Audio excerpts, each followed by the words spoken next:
Until recently, Pakistan held the title for the country hosting the largest number of refugees in the region, with most of the refugees being Afghanis who were forced out of their countries by war and the Taliban.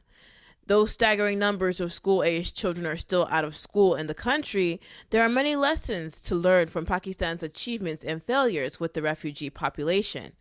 We spoke to the UN Public Information and Communication Officer, Duniya Khan, in Pakistan about this topic. Pakistan has been a generous host.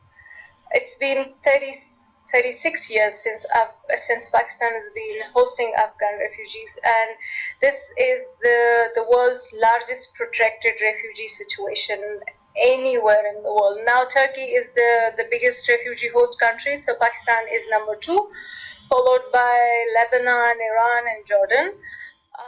And though decades have gone by, the Afghani refugee population still remember their home. Yes, Afghan refugees not only want to return, but many of them are returning. So when we first started our return program in 2002, since then up till now, 3.9 million Afghans have returned back to Afghanistan with UNHCR assistance.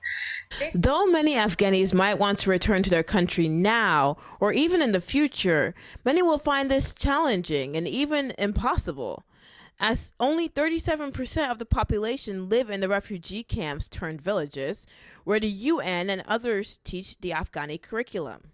Teaching Afghan curriculum actually helps them reintegrate better in Afghan society, because in Pakistan, in the public school, the medium of language is Urdu, and in private school the medium is English.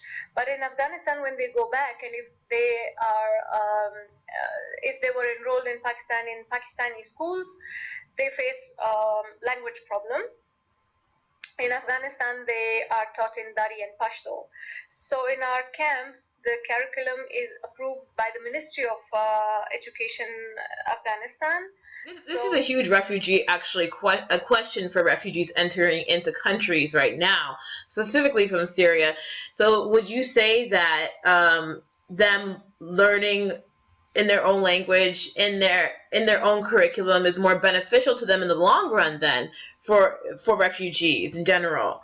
Exactly. It is, because it keeps them closer to their roots. It keeps them closer to their education system, and then they can better reintegrate, because they would know their language and they will not face any problems when they go back to their country.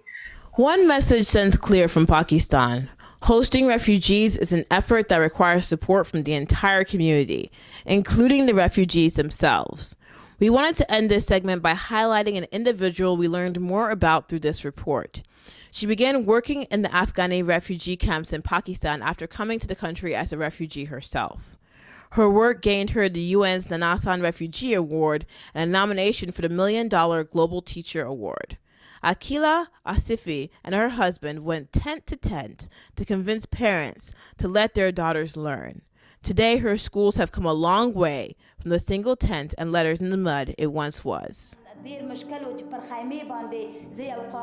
I would write the alphabet, and because I had no tape or glue, I would sew the papers onto the tent with a needle and thread.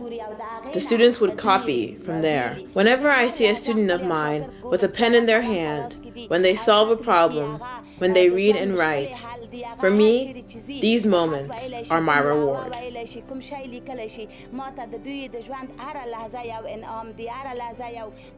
To learn more about the current refugee situation in Pakistan and what you can do to help, or about the Global Teacher Award, check out the links here on the International Education News website.